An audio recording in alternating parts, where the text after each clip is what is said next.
പിടിച്ചാൽ കിട്ടത്തില്ല എന്നൊക്കെ കേട്ടിട്ടുണ്ട്. പക്ഷേ സാക്ഷ്യം വഹിക്കുന്നത് ഇതാദ്യമായിട്ടാണ്. മാർക്കോ എന്ന ചിത്രം പിടിച്ചാൽ കിട്ടാത്ത രീതിയിലേക്ക് അങ്ങ് വളർന്ന് പന്തലിച്ചുകൊണ്ടിരിക്കുകയാണെന്ന് പറയേണ്ടി വരും. നമ്മൾ ഓരോ തവണയും മാർക്കോയുടെ അപ്ഡേറ്റുകൾ ഇങ്ങനെ പുറത്തു വിടുമ്പോൾ പോലും അതിനകത്തെല്ലാം പുതുമയുണ്ടാകുന്നു എന്നുള്ളതാണ് വസ്തുത. അല്ലാതെ മറ്റ് സിനിമകളൊക്കെ തന്നെ വരുമ്പോൾ പോലും അതിനോടൊപ്പം അല്ലെങ്കിൽ അതിനോട് ചേർത്ത് വെക്കാൻ കഴിയുന്ന രീതിയിലല്ലാതെ ഒരു പുതുമ മാർക്കോയുടെ പല അപ്ഡേറ്റുകളിലും സംഭവിക്കുന്നു എന്നുള്ളതാണ് ഇതിൽ ഏറ്റവും പ്രധാനപ്പെട്ട വസ്തുത. അത് ഏറ്റവും പുതിയ അപ്ഡേറ്റ് ആണ് മാർക്കോ കൊറിയയിൽ റിലീസിനെത്തുന്നു എന്നുള്ളത്. ഒന്ന് ആലോചിച്ച് നോക്കിയേ, മലയാള സിനിമ കൊറിയയിൽ റിലീസിനെത്തുന്നു.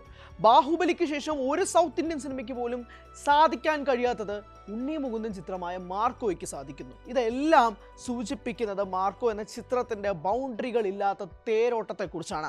കൊറിയയിൽ ചിത്രം റിലീസിനെത്തുന്നു എന്നുള്ളതാണ് ഏറ്റവും പ്രധാനപ്പെട്ട അപ്ഡേറ്റായി മാറുന്നത്. ബാഹുബലിക്ക് ശേഷം റിലീസിനെത്തുന്ന സൗത്ത് ഇന്ത്യൻ ചിത്രം ഒരു ഇന്ത്യൻ ചിത്രത്തിന് കിട്ടാവുന്ന ഏറ്റവും വലിയ റിലീസ് കൊറിയയിൽ സംഭവിക്കുന്നു എന്നുള്ളതാണ്. ഒരു സൗത്ത് ഇന്ത്യൻ ചിത്രത്തിന് കിട്ടാവുന്ന ഏറ്റവും വലിയ റിലീസ് ബാഹുബലിയേക്കാൾ റിലീസിലാണ് മാർക്കോ എത്തുന്നത്. 100ഓളം തിയേറ്ററുകളിലാണ് മാർക്കോ കൊറിയയിൽ റിലീസിനെത്തുന്നത് എന്നുള്ളതാണ് വസ്തുത. 100 കോടി ക്ലബിലേക്ക് കുതിക്കുകയാണെന്നുള്ള പോസ്റ്ററുകൾ പുറത്തുവിട്ടിട്ടുണ്ട്. ഏത് സിനിമയിൽ നിങ്ങൾ കണ്ടിട്ടുണ്ടാവും 100 കോടി ക്ലബിലേക്ക് അടുക്കുന്നു എന്നുള്ളൊരു പോസ്റ്റർ. സാധാരണയായി 100 കോടി ക്ലബിലേക്ക് കയറിയെന്നും 100 കോടി ക്ലബിലേക്ക് ഇടിച്ചു കയറി എന്നുള്ള പോസ്റ്റേഴ്സൊക്കെ നമ്മൾ കാണാറുണ്ട്. പക്ഷേ 100 കോടി ക്ലബിലേക്ക് എന്നുള്ള പോസ്റ്റേഴ്സ് കാണുന്നത് വളരെ വിരളമാണ്.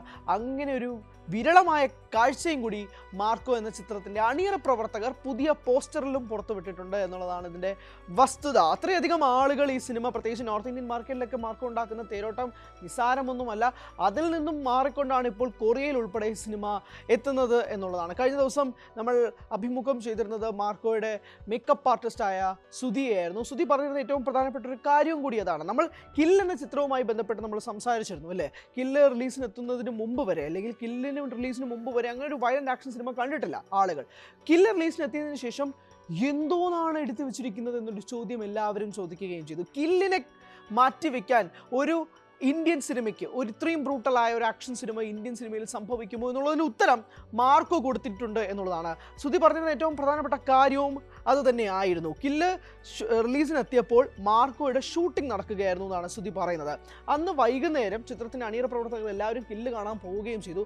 അവരുടെ ഉള്ളിൽ എല്ലാവരും ചോദിച്ചിരുന്നത് ഇതിനേക്കാളും ബ്രൂട്ടൽ സാധനം നമ്മൾ എടുത്തു വെച്ചിട്ടുണ്ടല്ലോ എന്നുള്ളതായിരുന്നു അവരുടെ മേലുണ്ടായിരുന്ന കോൺഫിഡൻസ്. അത് തന്നെയാണ് മാർക്കോ എന്ന ചിത്രം റിലീസിന് എത്തിയതിനു ശേഷവും കില്ലിനേക്കാൾ വലിയ ഔട്ട്പുട്ടാണ് മാർക്കോയിലുള്ളതെന്ന് ഇന്ത്യ ഒട്ടാകെയുള്ള പ്രേക്ഷകരും പറയാനുള്ള ഒരു പ്രധാനപ്പെട്ട കാരണം. അങ്ങനെ പാൻ ഇന്ത്യനും കഴിഞ്ഞ് ഇൻ്റർനാഷണലിലേക്ക് മാറുകയാണ്. പുഷ്പയുടെ ഡയലോഗ് പോലെ ഇന്ത്യൻ അല്ല ഇൻ്റർനാഷണൽ എന്നുള്ളതാണ് മാർക്കോയെ സംബന്ധിച്ചിടത്തോളം ഒരു പ്രധാനപ്പെട്ട അപ്ഡേറ്റ്. അത് മലയാളം സിനിമ ഇൻഡസ്ട്രി കൂട്ടി വായിക്കുമ്പോഴേക്കും അത്രയധികം ഒരു വളർച്ച മാർക്കോയിലൂടെ നേടാൻ സാധിക്കുന്നു എന്നുള്ളതാണ്. വരാൻ പോകുന്ന സിനിമകൾക്കെല്ലാം ഇതിൻ്റെ ബെനിഫിറ്റ് ലഭിക്കുമെന്നുള്ളതാണ് ഇതിൻ്റെ മറ്റൊരു വസ്തുതയായിട്ട് എടുത്ത് സൂചിപ്പിക്കേണ്ടത്.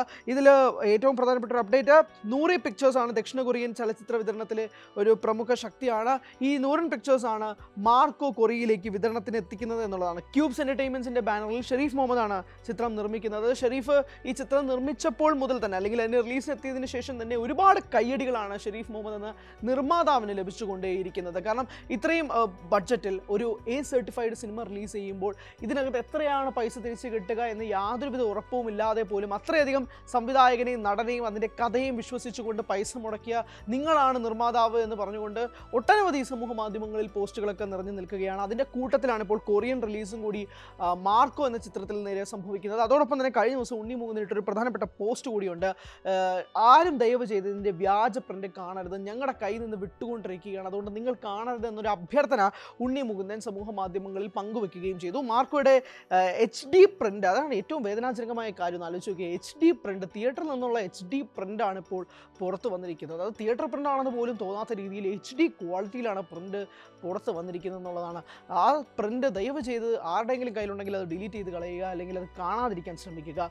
നിങ്ങൾക്ക് സിനിമ സംബന്ധിച്ചിടത്തോളം എല്ലാ തരത്തിലും നിങ്ങൾക്ക് സിനിമ ഇഷ്ടപ്പെടണമെങ്കിൽ അത് തിയേറ്ററിൽ നിന്ന് തന്നെ കാണാൻ ശ്രമിക്കുക, അല്ലെങ്കിൽ OTT പ്ലാറ്റ്ഫോമിൽ അത്രയും ക്വാളിറ്റിയിൽ കാണുക. അല്ലാതെ തിയേറ്റർ പ്രിൻ്റ് പോയി നമ്മൾ ഫോണിൽ ആളുകളുടെ ബഹളത്തിനിടയിൽ നമുക്ക് ഡയലോഗ് നേരെ കേൾക്കാൻ സാധിക്കാതെ, നേരെ ഒരു വിഷ്വൽ ക്വാളിറ്റി കിട്ടാതെ നമുക്ക് എന്ത് സിനിമാറ്റിക് എക്സ്പീരിയൻസ് ആണ് ഫോണിലോ നിങ്ങളുടെ ലാപ്ടോപ്പിലോ കമ്പ്യൂട്ടറിലോ ഒന്നോ കിട്ടുന്നതെന്ന് എത്ര ആലോചിച്ചിട്ടും മനസ്സിലാവുന്നില്ല. അതുകൊണ്ട് ഈ വൈറസ് പോലെ സ്പ്രെഡ് ചെയ്യുന്ന ഈ തിയേറ്റർ പ്രിന്റുകൾ അവസാനിപ്പിക്കുക എന്നുള്ളത് മാത്രമേ പറയാനുള്ളൂ. ശക്തമായ നിയമ നടപടികളിലേക്ക് നിർമ്മാതാക്കൾ പോയേക്കാം. പക്ഷേ നമ്മുടെ കയ്യിലാണ് കാര്യങ്ങൾ. നമ്മൾ കാണില്ല എന്ന് തീരുമാനിച്ചു കഴിഞ്ഞാൽ തിയേറ്റർ പ്രിന്റുകൾ ആരും കാണുകയില്ല, ആരും ഇറക്കുകയില്ല. അതുകൊണ്ട് തന്നെ മാർക്കോയുടെ പുതിയ ചരിത്രങ്ങൾ സംഭവിച്ചുകൊണ്ടേയിരിക്കുകയാണ്. പുതിയ അപ്ഡേറ്റുകൾ എങ്ങനെയായിരിക്കാം, പ്രത്യേകിച്ച് മലയാള സിനിമയെ സംബന്ധിച്ചിടത്തോളം ഉണ്ടാക്കാൻ പറ്റുന്ന ബൗണ്ടറികളുടെ എല്ലാ മാറ്റങ്ങളിലേക്ക് കാര്യങ്ങൾ എങ്ങനെയായിരിക്കാം മാറുക എന്നുള്ളത് വരും നാളുകളിൽ നോക്കി കാണേണ്ടതുണ്ട്.